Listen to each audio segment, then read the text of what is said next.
नागरिकता संशोधन कानून और उससे जुड़े सामाजिक परिणामों को लेकर गुरुग्राम इन दिनों सुर्खियों में बना हुआ है। जिन श्रमिकों पर यह शहर टिका हुआ था वो अब इसमें मौजूद नहीं है। झाड़ू पोछे से लेकर रसोई तक तमाम जिम्मेदारियां अब खुद मिडिल क्लास को संभालनी पड़ रही हैं। जिन गलियों से कभी रोज कचरा उठता था वहां अब कूड़े का ढेर है और मोहल्ले में सिस्टम फेल का पोस्टर नहीं, कूड़े की बदबू खुद इस बात की गवाही दे रही है। प्रशासन का कहना है कि ये सिर्फ एक प्राकृतिक बदलाव है, लेकिन ग्राउंड पर जो दिख रहा है वो साफ बता रहा है कि नागरिकता को लेकर चल रही पहचान प्रक्रिया का असर अब शहर की सफाई व्यवस्था से लेकर लोगों की मानसिक स्थिति तक फैल गया है। अब आते हैं उस बिंदु पर जहां समाज के नागरिकता और धर्म के नाम पर श्रमिकों की स्कैनिंग शुरू कर दी गई है। सोशल मीडिया के व्हाट्सएप यूनिवर्सिटी से निकली पीएचडी ब्रिगेड अब अपने अपने सोसाइटी ग्रुप में विशेषज्ञ बन बैठी है। बंगाली बोलो तो लोग गूगल पे झांकते हैं, बांग्लादेश का कैंप कौन सा है, और मुसलमान हो तो सवाल नहीं सीधा शक। ये वही लोग हैं जो राशन कार्ड को पहले गरीबी का प्रमाण मानते थे और अब उसे देशद्रोह का प्रमाण समझ बैठे हैं। कई लोग अब सुबह सुबह अपने ही बर्तन धोते हुए नए नए शोध निकाल रहे हैं। यार, झाड़ू लगाना भी एक अलग ही कला है, और उसी सांस में कहते हैं हमारे काम वाले तो विदेशी थे। अब मैडम जो पहले जूम कॉल पर कैमरा ऑन करके गला साफ कर रही थी, अब वही बाल्टी भर भर के फर्श पर पानी डाल रही हैं और खुद सफाई कर रही हैं। वो पति जो पहले चाय मांगते थे अब चाय बनाते हुए कहते हैं यार ये स्टील का चम्मच बहुत आवाज करता है और बहुत ही खतरनाक लगता है। रिपोर्ट्स ये भी कहती हैं कि प्रशासन की तरफ से विशेष रूप से मुस्लिम मजदूरों से सख्ती से पहचान पत्र मांगे जा रहे हैं, जिनसे एक खास समुदाय के बीच डर और असुरक्षा का माहौल बन गया है।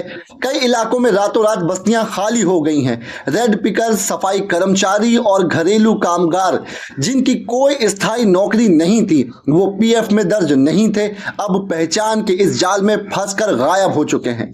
इधर नगर निगम साहब भी बड़ी उम्मीद में हैं। हम नई भर्तियां करेंगे, लेकिन सवाल यह है कि कैसे करेंगे। कौन समझाएगा नए लोगों को कि कचरा सिर्फ कचरा नहीं होता है, उसमें भी जातियां होती हैं।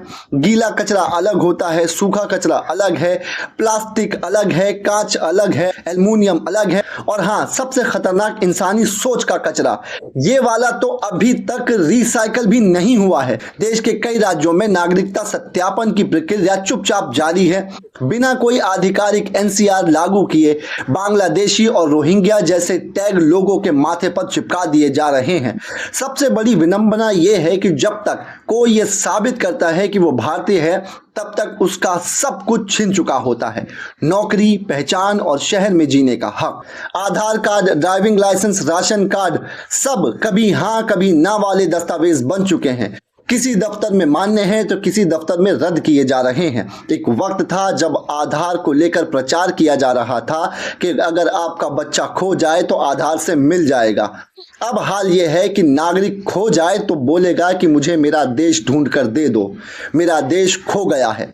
गुड़गांव का संकट केवल स्थानीय नहीं है। यहाँ मौजूद मल्टीनेशनल कंपनियों के एग्जीक्यूटिव्स के घर जब काम वाली बाई नहीं जाएगी तो उनकी कॉर्पोरेट बैठकों में क्लोज डोर मीटिंग के साथ साथ क्लोज डस्टबिन कवर भी चर्चा का विषय बन जाएगा, और इससे भारत की साख अंतर्राष्ट्रीय स्तर पर प्रभावित हो सकती है। फिलहाल जिन लोगों को लगता है कि ये सब उनके साथ नहीं होगा, तो उन्हें ये बात समझनी चाहिए कि जब व्यवस्था भेदभाव के आधार पर बनाई जाती है तो देर सवेर उसकी चपेट में सभी आते हैं। एक वर्ग को साफ करने की नीयत जब व्यवस्था बन जाए तो अगला नंबर किसका होगा ये कोई नहीं जानता। डिटेंशन सेंटरों की खबरें पहले असम तक सीमित थीं, लेकिन अब दिल्ली, यूपी, राजस्थान तक चर्चा में है। अभी तक कोई आधिकारिक जानकारी नहीं दी गई है कि किस आधार पर सत्यापन हो रहा है और नागरिकता तय की जा रही है, लेकिन डॉक्यूमेंट्स दिखाओ कि इस संस्कृति में अब जनता की पहचान से ज्यादा उसके डर का सत्यापन हो रहा है। और यही डर है जो गुरुग्राम जैसे शहर को खोखला कर रहा है। बाहर से चमकता हुआ, अंदर से भय और भ्रम से भरा हुआ। समाज की बुनियाद तब डगमगाती है जब काम करने वाला हाथ नहीं बचता है और सोचने वाला दिमाग सिर्फ धर्म पूछने लगता है। आगे क्या होगा ये कोई नहीं जानता, लेकिन ये जरूर तय है कि अगर हमने इस कट्टरपंथी दिशा को न रोका तो शहर तो रह जाएंगे, मगर उसमें रहने वाले लोग नहीं रहेंगे।